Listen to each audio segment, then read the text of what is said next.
Good morning students. आज हम plus two class में फिजिकल में करते हैं 8वां प्रश्न। अस्थि भंग कितने प्रकार के होते हैं, इसके कारण, लक्षण तथा बचाव व उपचार का वर्णन कीजिए। अस्थि भंग जिसे फ्रैक्चर भी बोलते हैं, हड्डी का टूटना भी बोलते हैं। अस्थि भंग निम्न प्रकार के होते हैं। पहला होता है सिंपल फ्रैक्चर, साधारण अस्थि भंग, विपरीत अस्थि भंग, जटिल अस्थि भंग, कच्ची अस्थि भंग, बहुखंड अस्थि भंग, पचड़ी अस्थि भंग। साधारण अस्थि भंग क्या होता है, पहले करते हैं साधारण अस्थि भंग के बारे में इंटरव्यू। जब किसी भी प्रकार के घाव के बिना अस्थि भंग हो जाती है तो उसे साधारण अस्थि भंग कहते हैं। कि बिना किसी प्रकार के घाव, मतलब शरीर पर बिना किसी घाव के अस्थि भंग हो जाती है ना, अस्थि जो हड्डी है वो टूट जाती है, तो इस प्रकार के साधारण अस्थि भंग कहा जाता है। दूसरा विपरीत अस्थि भंग। विपरीत अस्थि भंग कहते हैं, विपरीत अस्थि भंग वह अस्थि भंग होता है जिसमें अस्थि के टूटने के साथ साथ त्वचा या मांसपेशियों का भी हानि या नुकसान होता है। जिसमें त्वचा या मांसपेशी होती है ना, उसकी भी हानि होती है।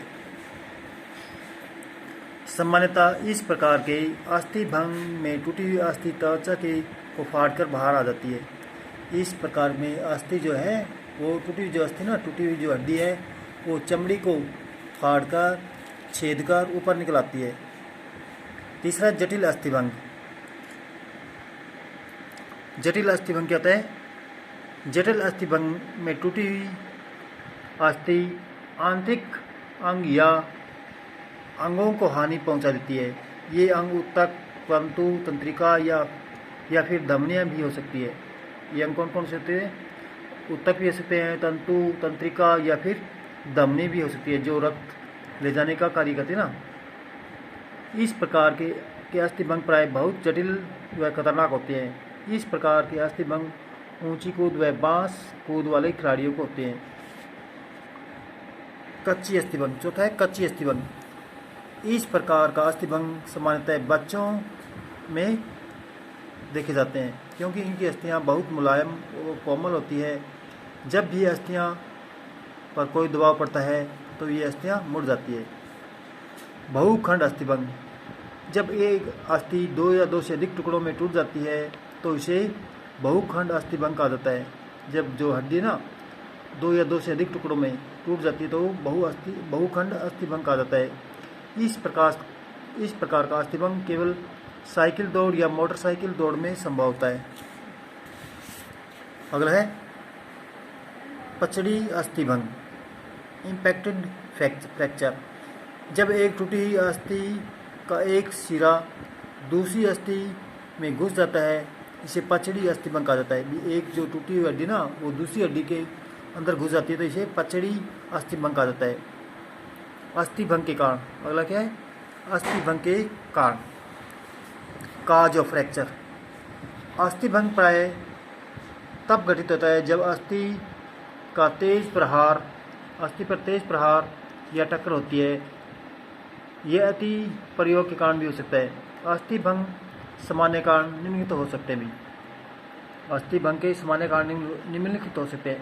ऐसे खेलों में जहाँ जोरदार टक्कर के अवसर अधिक हो, ऐसे खेल जहाँ पर जोरदार टक्कर के अवसर अधिक हो, जोरदार अप्राकृतिक गतिविधियों का कारण, लंबी अवधि या दूरी को पैदल चाल या दौड़, सख्त सतह पर अनायास ही गिरना, ठोस खेल उपकरण से प्रत्यक्ष रूप से टकराना,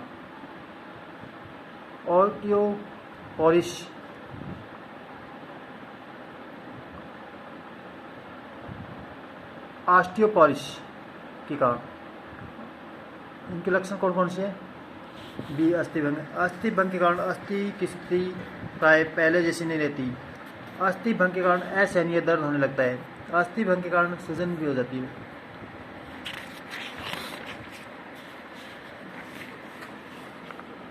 अस्थि भंग से बचने के लिए जो उपाय है वो क्या बचाव है वो कैसे करना चाहिए।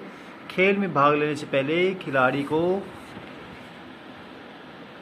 पूर्णतः अपने शरीर को गर्म कर लेना चाहिए। क्या है, अपने शरीर को गर्म कर लेना चाहिए।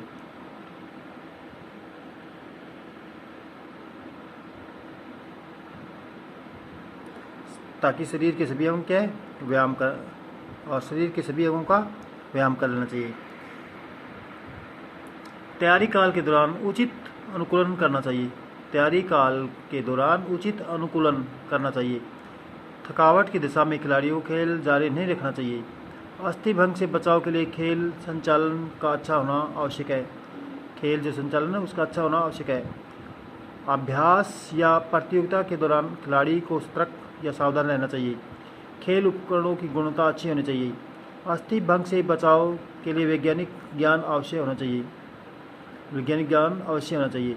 खेल की आवश्यकता अनुसार खेल उपकरणों का प्रयोग करना चाहिए। खेल की आवश्यकता अनुसार, खेल की जरूरत के अनुसार ही खेल के उपकरणों का प्रयोग करना चाहिए। संतुलित आहार लेना चाहिए क्योंकि कैल्शियम व विटामिन डी की कमी के कारण अस्थियाँ कमज़ोर हो जाती है। अस्थि का घनत्व भी कम हो जाता है। इसके बाद प्रशिक्षण तथा प्रतियोगिता का क्षेत्र साफ व समतल होना चाहिए।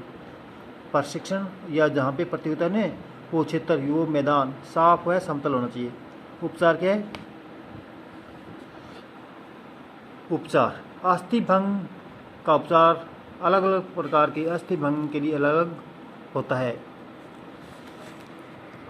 जो अलग अलग अस्थिभंग होता है ना, उसके लिए उपचार भी अलग अलग होता है। पहला क्या है? साधारण अस्थिभंग का उपचार। सर्वप्रथम प्रभावित अंग को ऊपर उठाकर रखें। सबसे पहले क्या करना चाहिए? जो प्रभावित अंग है ना उसको ऊपर उठाकर रखें। आराम तब तक करें जब तक अस्थि स्वयं ठीक न हो जाए। आराम करना है जब तक अस्थि जो हड्डी है वो अपनी ठीक न हो जाए।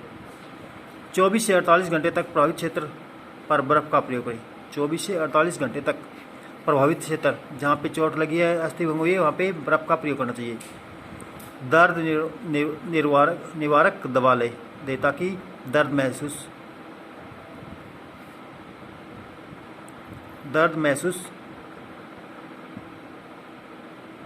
भी जो दर्द निवारक है ना दवा दे। यदि दर्द महसूस होता हो तो देनी है, नहीं तो नहीं देनी है। यदि प्रभावित क्षेत्र को स्थिर करने के लिए आवश्यक हो, खपची का प्रयोग करें। सप्लाइंट सूजन के समाप्त हो जाने पर प्रभावित क्षेत्र पर आंशिक रूप से भार डालें। प्रारंभ में बैसाखियों या वॉकिंग स्टिक्स का प्रयोग करें। 2 सप्ताह बाद सामान्य भार डालना चाहिए। 6 से 8 सप्ताह के लिए उस क्रिया या गतिविधि को बंद रखें जिसके कारण अस्थिभंग होता। इसके बाद यह धीरे धीरे शुरू करनी चाहिए। जो कच्ची अस्थिभंग में उपचार क्या करना चाहिए? इस प्रकार के अधिकतर अस्थिभंग हाथों व टांगों में होते हैं जिसमें स्थिरीकरण की आवश्यकता होती है ताकि अस्थि अपनी प्राकृतिक व उचित अवस्था में ठीक हो सके। बच्चों में हटाई जाने वाली सप्लिंट खपची के प्रयोग को प्राय सिफारिश की जाती है। प्रति उत्तेजनात्मक दवा अस्थिभंग की जगह हुई सूजन को कम कर सकती है। यदि दर्द निवारक दवा दर्द को कम कर सकती है, सामान्यतः अस्थि को पूर्णतः ठीक होने में लगभग 8 सप्ताह लग जाते हैं। अधिक टकराव वाली गतिविधियों को प्रारंभ से दूर करना चाहिए। अधिक टकराव वाली गतिविधियां प्रारंभ में दूर रहना चाहिए। बहुखंड अस्थिभंग में उपचार। बहुखंड अस्थिभंग का उपचार प्रबंधन कोई आसान कार्य नहीं है क्योंकि इसमें अस्थि के काफ़ी टुकड़े हो जाते हैं। अस्थिभंग का क्षेत्र के ऊपर व नीचे स्थिरीकरण प्लास्टर या खपचियाँ की सहायता से किया जाना चाहिए। दर्द के प्रबंधन के लिए विशेष रूप से बाजू के अस्थिभंग के लिए प्रभावित खिलाड़ी को दर्द निवारक दवा देनी चाहिए। एंटीबायोटिक्स के द्वारा संक्रमण को दूर करना चाहिए। सामान्य अवस्था में वापस लाने के लिए कुछ महीनों से अधिक लग सकते हैं। उसके बाद पूर्णतः ठीक होने के बाद ही थेरेपी का प्रयोग करना चाहिए। पचड़ी अस्थिभंग का उपचार। यदि अधिक नुकसान न हुआ हो तो खपची या स्लिंग टूटी अस्थि को पकड़कर सही स्थिति में रखने के लिए काफ़ी होती है। इसके बाद वह टूटी अस्थि अपने आप ठीक हो जाती है। यदि एक पचड़ी अस्थिभंग में केवल अस्थि के कुछ टुकड़े या हिस्से शामिल होते हैं तथा इसमें कई अधिक महत्वपूर्ण नुकसान नहीं होता है तो इसके उपचार के इसे स्त्रीकरण काफ़ी हो सकता है। प्रभावित भाग का खपची हटाने के बाद हिलना डुलना कुछ समय के लिए कम कर देना चाहिए। इस प्रकार अस्थि भंग ठीक होने के लिए प्राय अधिक समय ले लेते हैं। अधिक गंभीर केसों में सर्जरी की आवश्यकता होती है। Thanks for listening, have a good day.